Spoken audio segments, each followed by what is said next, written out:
Hey guys, today we are in Philippians chapter 4. So, coming off of chapter 3, talking about that we are going to be resurrected at our death or when Jesus calls us home. And so we will be resurrected, giving those new bodies.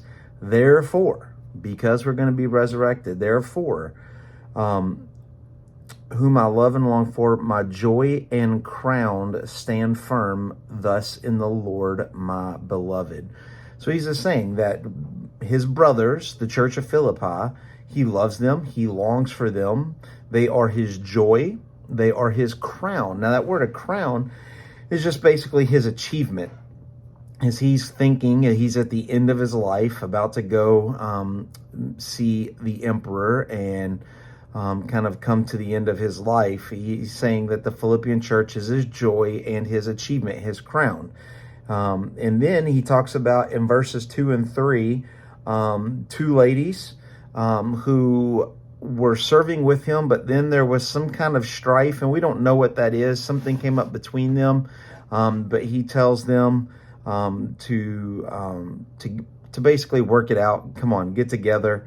But then in verse 4, we see kind of the main point of not only the book of Philippians, but the main point of chapter 4.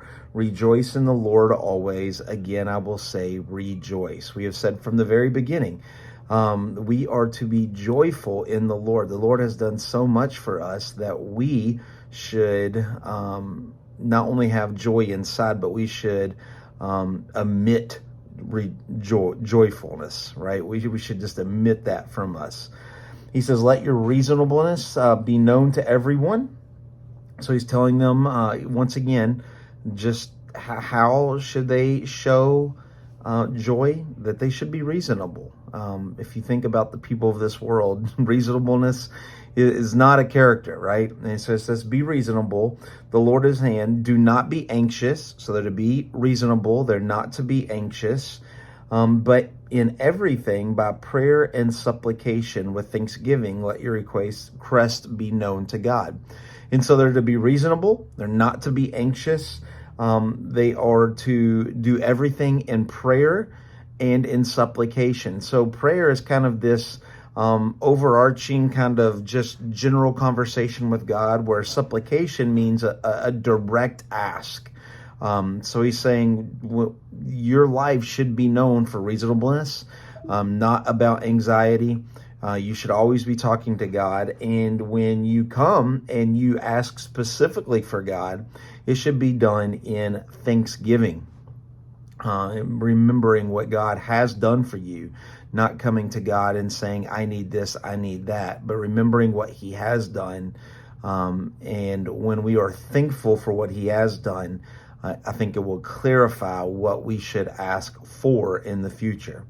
Verse 7, and the peace of God, which surpasses all understanding, this is important, will guard your hearts and your minds in Christ. The peace of God. As Christians, always jokingly say that when you're saved, you get the things of Christmas, right?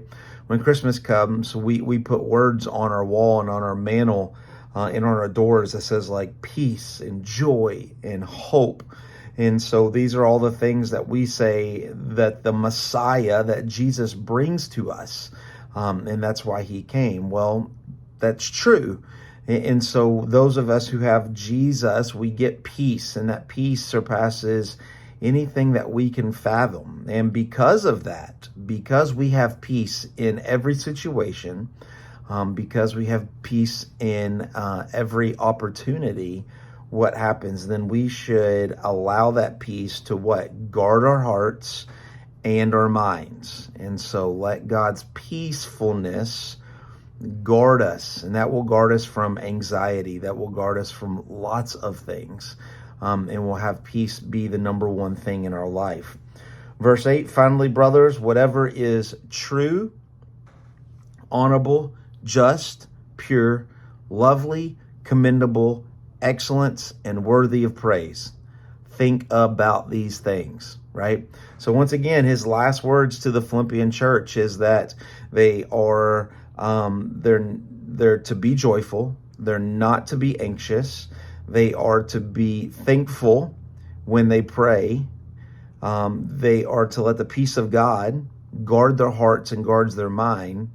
And then in action steps, they should always think about things that are true, honorable, just, pure, lovely, commendable, excellence, worthy of praise. What are those things? That's only God. God's the only thing that gets described by those. Things of this earth are not true, honorable, just, pure, lovely, commendable. It is only of God. So it says, think about these things. But notice verse 9, what you have learned and received and heard from me, then practice these things. Salvation is not a mental thing. It is an action thing, right? Our actions don't give us salvation, but our salvation makes us want to do actions. And so we're to think about the things that are true, honorable, pure, just, lovely, commendable, excellence, worthy of praise. But then we are to do those exact same things. We are to practice those things. And then the rest of the letter is really just Paul kind of closing up his letter in just saying thank you to the Philippian church. The Philippian church honored him and sent him money and provisions so that he could minister. We can see in verse 15, at one point, it was only the Philippian church that was sending him money and provisions so that he could minister. Verse 14, it says that it was kind that they could share, or that word koinonia, fellowship, in his trouble. And so Paul is just closing out his letter saying, thank you so much for being diligent. Thank you so much for being honorable, pure, lovely, just, worthy of praise. That's what they did in coming along Paul. And basically Paul says, keep up the good work, right? Keep up what it is. Remember to be joyful. Remember to be thankful. And remember to let the peace of God rule and guard over your heart and your mind. And then he gives his final greetings of telling everybody he loves them, and the Christians in Rome love them and love hearing of the service that the Philippian church has done. And that's the book of Philippians. Hope that makes sense, and we will see you tomorrow in the first chapter of Colossians. God bless.